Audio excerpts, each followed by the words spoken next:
Hello, fellow Java developers. Welcome back to our starter course on Apache Camel. In this video, we will learn how we can configure our endpoints URI in a type-safe and convenient way with the help of Endpoint DSL. Let's begin. For this video, I've already created a Camel project. Let's take a look at its POM XML. Here we have our camel BOM and test containers BOM in a dependency management section. That's why we can skip specifying versions in our dependencies. As for the dependencies themselves, we have, of course, camel core. Then we have camel FTP component, because we'll be connecting to an SFTP server. And then for the logging, we have just logback library. And for tests, we have camel test junit 5 dependency. Take a look at our testing in camel video if you want to learn how to work with this dependency. Then we have our test containers and test containers junit 5 dependencies. Now let's take a look at our main class. This is just, as usual, creating and running camel context. Now let's take a look at our route. As you can see, here we're using our local SFTP component that is defined in this local SFTP class. In this application, we're just providing a regular SFTP component, but of course, in real-world application, we can customize this component by calling different methods. This is needed just for demonstration, so that you can see how we can use a custom component in our route. So here we're specifying SFTP host, port and directory, and here we have a lot of parameters. That's our from statement. Basically what we're doing here is we're connecting to this SFTP server by the specified host and port, and from this directory we're reading a file called hello.txt. We're not doing anything with the file, but you can imagine that in a real route we can process the file in any way we want, and then we're just writing the file back to the same SFTP server, to the same directory, but this time we're naming it done.txt, indicating that the file is processed by our route. And for our actually simple route that basically takes a file, logs that it took a file, and then writes it back with a different name, we have an integration test with test containers, which provide us an SFTP server. As you can see here, we have a generic SFTP container with Atmos SFTP image. Then we have some configuration, we expose port, we copy pre-generated SSH key, and then we run our local SFTP server with this username and password, and we create this directory right away. Then in our setup before each method, we're filling out properties that our consumer in this route is using. As you can see here, it is all parameterized except for this file name and move failed parameters, which are hard-coded. And here we're specifying all these properties for our test. Then we add our route and our custom local SFTP component, which is again just a copy of a regular SFTP component. We don't do any customization, but we can if we want. And then we start our camel context, and in our test we just send file to SFTP server, then wait until our route reads the file and then writes it back with another name, and then we check that the file actually appeared with the right name and the same contents. And I would like to add that this configuration can be much better if we remove this thread sleep and just make the consumer template wait for a file by itself. You see, by removing the timeout of consumer template.receive method, we're making it wait until the file is there on a SFTP server, and even if our PC is so slow that we'll not be able to process the file in this 1 second plus 5 seconds timeout that we had here, we'll still be able to download the file because this receive method without the timeout waits until the file appears. But while this configuration is better because it doesn't have this thread.sleep that we've had previously, it can be dangerous because here we don't have a timeout and we're waiting for a file indefinitely. So if something goes wrong in our test or in our route, for example, we don't send the file here, or in our route we won't process it correctly, then this code will wait indefinitely until the file arrives. So the best configuration is to remove this thread.sleep as we did already and provide some form of very long timeout, for example 10 seconds, so that we know for sure that this amount of time is enough for our file to be processed. In this way, we've removed this thread.sleep and we have a timeout that prevents our test from spinning indefinitely in the case something goes wrong. So this is pretty simple, but right here we can already see that it might be quite inconvenient to specify a lot of parameters in an endpoint URI like that. We need to type all these plus signs, then we need to not forget to add ampersand symbol, but not to the first property, because otherwise our URI format will be broken. And we don't have any type safety, and overall this looks very cumbersome. So what we can do to make our life easier is we can go back to our XML and add Camel Endpoint DSL dependency. This dependency allows us to use a special form of DSL for working with our endpoints.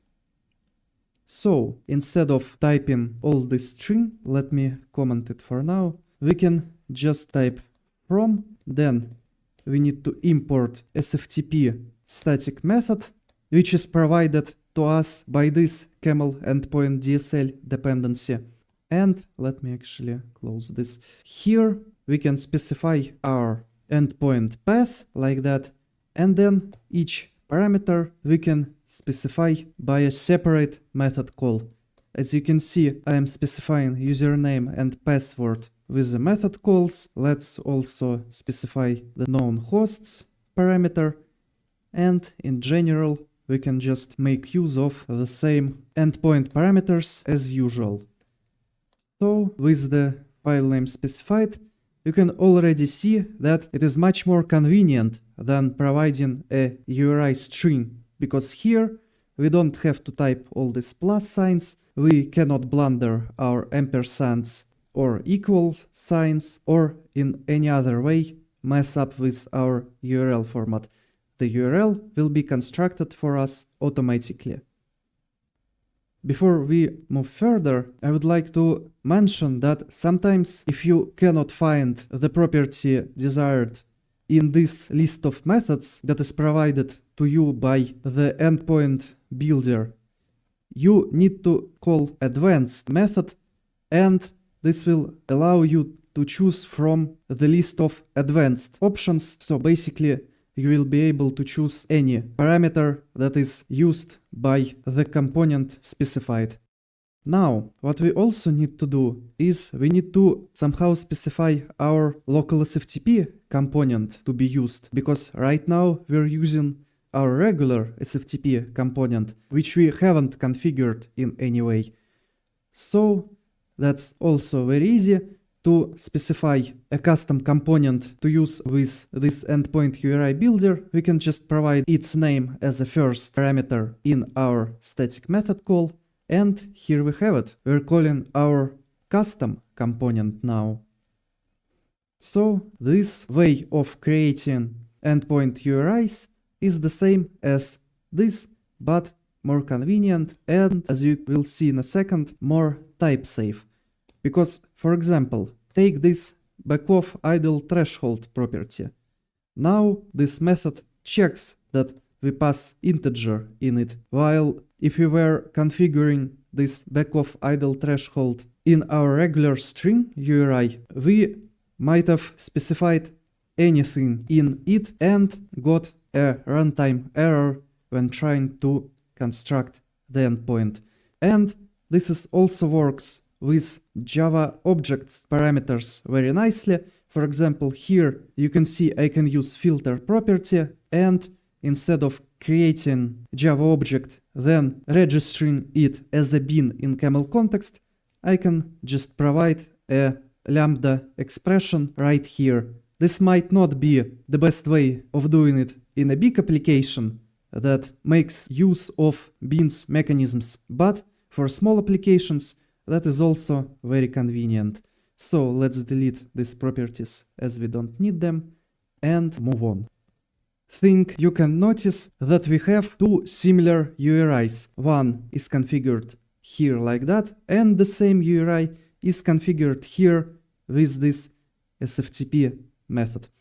What we can actually do is we can make it so that we do not repeat ourselves and have our SFTP endpoint configuration in one place. Because if we're reading the file from an SFTP server and then writing it back with different name to the same SFTP server, then we don't need to specify host, port, username, password, etc. 2 times. We should specify it only once. So here we'll use this private SFTP endpoint method, which returns SFTP endpoint builder, and here we just return this endpoint URI configuration.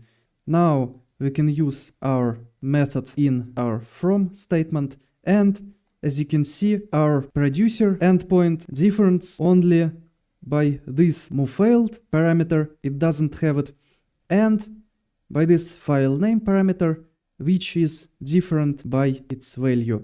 So what we can do is we can again use our SFTP endpoint method and just specify a different file name. And as you can see, it looks much cleaner. We don't have any unnecessary repetitions. We have all the configuration in one place, and here we're using it and just specifying the options that are different. Now let's run our test to be sure that we didn't break anything. And as you can see, it works perfectly. The last thing that I want to show you is how we can use this kind of configuration in our test. As you can see, here we also have this string endpoint URI configuration, and again, same as here, we have the same parameters specified twice, and we can make it a lot cleaner. So for that, we can actually copy our SFTP endpoint configuration from here, and in our test we can create private final SFTP endpoints builder with the same configuration. Here it is, and now we can use it in our templates. And the next cool thing that I want to show you is a FluentProducerTemplate. It works in the same way as a regular producer template, but we need to get it by calling create FluentProducerTemplate method, and instead of specifying our URIs and parameters as usual, we can use very convenient Fluent DSL with body method we can use to pass our file contents, and with header method we will use to pass our file name. And finally, when we've specified body and headers that we want to send, we're using two methods to provide an endpoint builder, and then just call this send method. This might be more convenient than using a regular producer template, but I think that it's just a matter of taste.